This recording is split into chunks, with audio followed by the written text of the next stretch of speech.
What we haven't gone over yet with plate tectonics is exactly why it happens. What is driving this? What's pushing these plates around? Well, there's a few different things that cause plate tectonics to happen. Some more important than others. A minor thing is convection. In the mantle, we have convection happening, which is where hot, less dense material rises and colder, more dense material sinks. So we get these convection cells, and that does play a role in plate tectonics, even though it's not a huge one. So what are the more important driving forces of plate tectonics? Well, there's something called ridge push. So the mid-ocean ridge is higher than the surrounding ocean, so gravity is trying to pull it downwards. So the rocks here are kind of pushing the material away from the mid-ocean ridge. And that is important, but it's not as important as the last part, which is slab pull. So we have this very dense ocean plate that is sinking, and it pulls the rest of the plate behind it.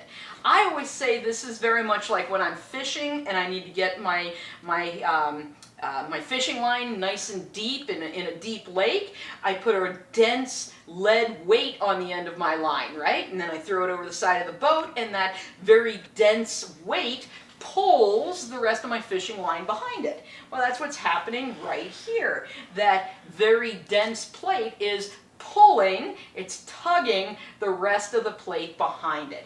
And that is the most important driving force of plate tectonics, this slab pull part of it.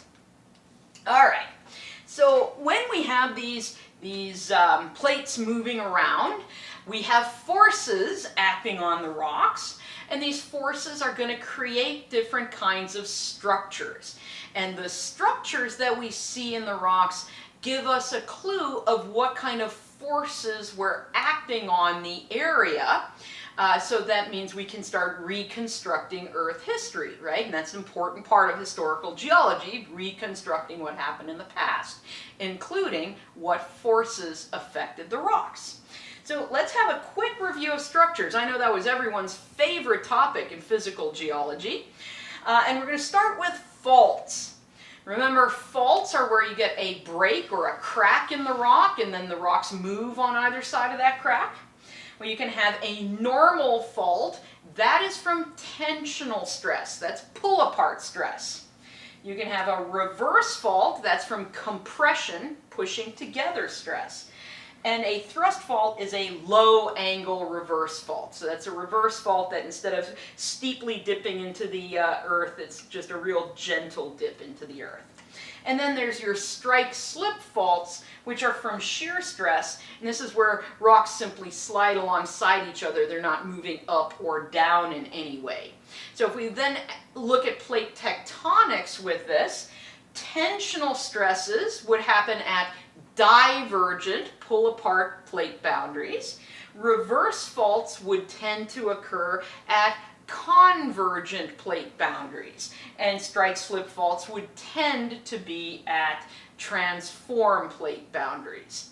Now, you can get some, it can get a little more complex than that, but those are kind of the very basic forces that we're looking at. So here's what these look like. There's our normal fault, where the hanging wall moves down compared to the foot wall because we have the pull-apart force. There's our reverse fault, where the hanging wall gets shoved upwards because we have the convergent forces, the compressional forces. There's our low-angle thrust fault, also from compressional forces.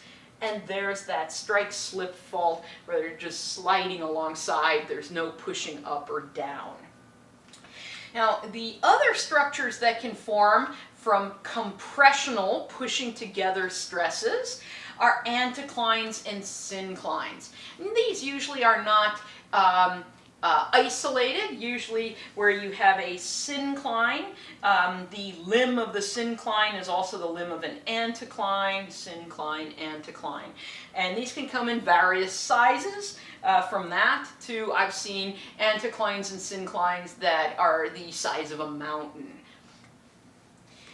Another type of fold is called a monocline. Monoclines have horizontal rocks, then a small zone of very steeply dipping rocks that then go horizontal again.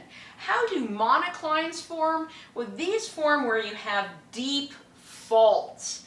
And what happened on the fault, one side of the fault shoved upwards compared to the other side, and the sediments then got deformed over that fault. So when you see these monoclines, you should be thinking, oh, there's a deep-seated fault in that area. In the American West, if you go to parts of Colorado, New Mexico, Wyoming, Utah, you will see monoclines like this. In fact, this is a monocline in Wyoming. There's our horizontal rocks. There's a much steeper dipping rocks, and you can see how this starts getting gentler dip right there. So this steeply dipping area is going to be very localized above where that deep fault is located. You can also get basins and domes. Basins and domes have an outcrop pattern that is circular. And in a dome, all the rocks dip away from the center, and the oldest rocks are in the center. And in a basin, all the rocks dip towards the center, and the youngest rocks are in the middle. And so you can tell if you have one of these basins or domes simply by that kind of circular bullseye outcrop pattern. Why do you get things like this? You can get basins developing because you have lots of sediments accumulating in an area that kind of weigh down the area, so you have this sort of subsidence occurring. You can get domes developing where, for instance, salt might be rising or magma might be rising. So you can have different circumstances creating these basins and domes. All right. Now, another important concept when we look at plate tectonics and Earth's lithosphere and things like that is isostasy. Isostasy is where we have gravitational equilibrium, and this makes large parts of the lithosphere float. And I put float in quotes because it's not exactly floating, because the asthenosphere isn't a liquid, but it is squishy. And so anyway, you have these large parts of the lithosphere kind of floating on the plastic asthenosphere. So you can see this like if we had wooden blocks floating in water.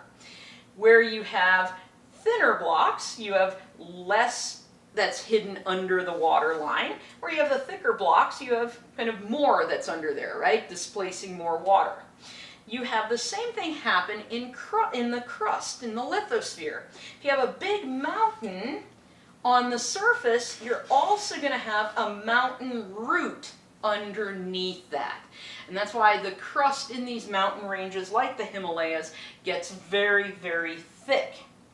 Now, why this is important to us. You might have wondered when you took physical geology, where sometimes these igneous intrusions or these metamorphic rocks form deep, deep underground, but yet we can stand on them and see them here at Earth's surface. How do we get those rocks that form deep underground to be at Earth's surface? Well, part of it comes from isostasy. So, the elevation of the lithosphere, because of isostasy, is thus a function of the thickness of your lithosphere and the density. Now here we're seeing we have that mountain up here, and there's the root of that mountain, and here we have a whole bunch of these different igneous intrusions and things that form deep underground. Well, erosion occurs, and when we erode away the mountain, we're taking away some of the mass of that, and this causes isostatic adjustment. Think of it this way. If you have a ship and you load all the cargo on the ship, it sinks a little bit in the water, right? It rides a little lower in the water. But then when you unload that ship, it rises up a little bit.